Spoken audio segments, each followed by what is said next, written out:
Hi, this is Yvonne Pran, and this is a video preview of our Easter Sunday Bulletin Inserts. This is part of a set of ready-to-print PDFs, and in addition to that, there are also editable Microsoft Publisher templates. All of these are available on the Effective Church Communication website, and the links to them will be found below the video. But let me go ahead and give you a brief preview.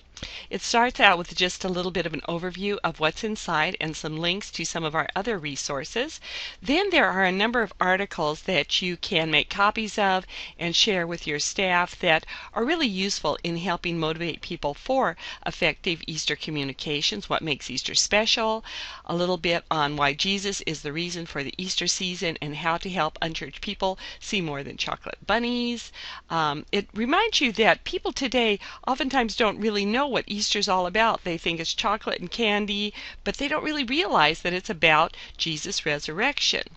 Here's an introduction of some of the communications to introduce and connect people to Jesus at Easter, and then also some communications to introduce people to your church. A lot of times we forget that we don't do the same sorts of things on Easter Sunday that we do at other times of the year.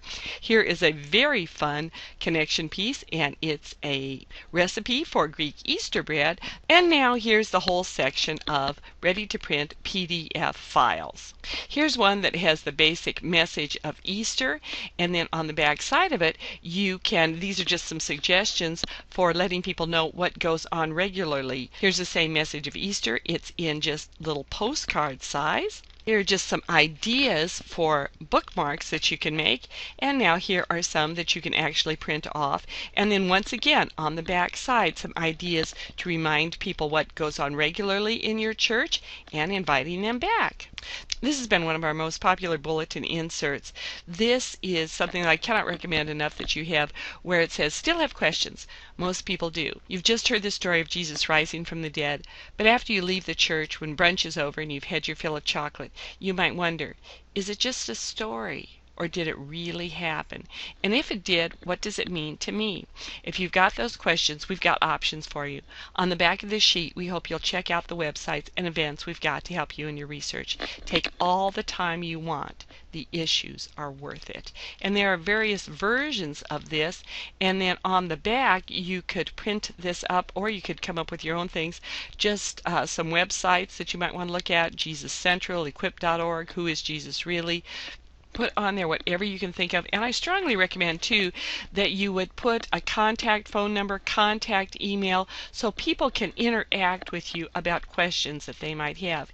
Here is the recipe for Greek Easter bread and some different versions of it. Here is a little more serious card that you might have. Your journey, your choice, into darkness, into light. Easter gives options. Explore them. And then, of course, fun little thing for kids, an idea for that, and some final resources from Effective Church Communications. Whatever you might use, if you become a member and download what I've showed you, or you create something using these ideas, the most important thing is please create something that will let people who are visiting your church for Easter know what your church is about, and more important than that, give them options to explore what it means to have an eternal relationship with Jesus. And may the Lord greatly bless you and give you strength as you prepare for Easter.